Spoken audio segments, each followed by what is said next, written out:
ધૂળેટીના દિવસે જ બોર્ડનું પેપર રાખવામાં આવ્યું છે। ગુજરાત માધ્યમિક અને ઉચ્ચતર માધ્યમિક બોર્ડનો આ છબરડો 4 માર્ચે ધોરણ 10નું સામાજિક વિજ્ઞાનનું પેપર રાખવામાં આવ્યું છે। ધોરણ 12નું ઇતિહાસ, અર્થશાસ્ત્ર અને નામાના મૂળ તત્વો વિષયનું પેપર ધૂળેટીના દિવસે ધોરણ 12 સાયન્સમાં જીવ વિજ્ઞાન વિષયનું પેપર રાખવામાં આવ્યું છે।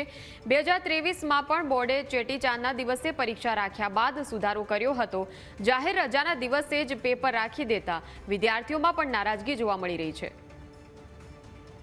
સંવાદદાતા આશુતોષ ઓનલાઈન પર જોડાઈ ગયા છે। આશુતોષ, ધૂળેટીના દિવસે, તહેવારના દિવસે જાહેર રજા હોય છે, પરંતુ આ બોર્ડનો એક મોટો છબરડો કે એ જ દિવસે પેપર રાખી દેવામાં આવ્યા। જી મયુર, વાત કરવામાં તો આગામી 26મી ફેબ્રુઆરીથી ગુજરાત માધ્યમિક અને ઉચ્ચતર માધ્યમિક બોર્ડની ધોરણ 10 અને ધોરણ 12ની પરીક્ષા જે છે યોજાનાર છે અને અંદાજિત 18 લાખથી પણ વધારે વિદ્યાર્થીઓ જ્યારે પરીક્ષા આપતા હોય છે ત્યારે મોટી ભૂલ જે છે તે બોર્ડ દ્વારા કરવામાં આવી છે અને ધૂળેટીના પર્વના દિવસે જ એક્ઝામ ટાઈમ ટેબલ જે છે તે ગોઠવવામાં આવ્યું છે।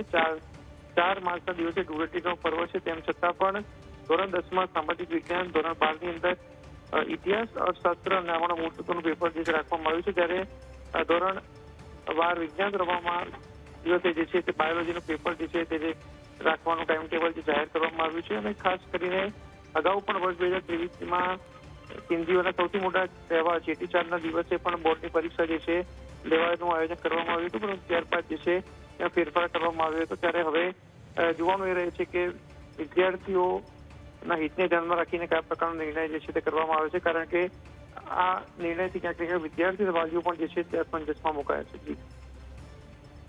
બિલકુલ, આભાર આશુતોષ સમગ્ર માહિતી આપવા બદલ।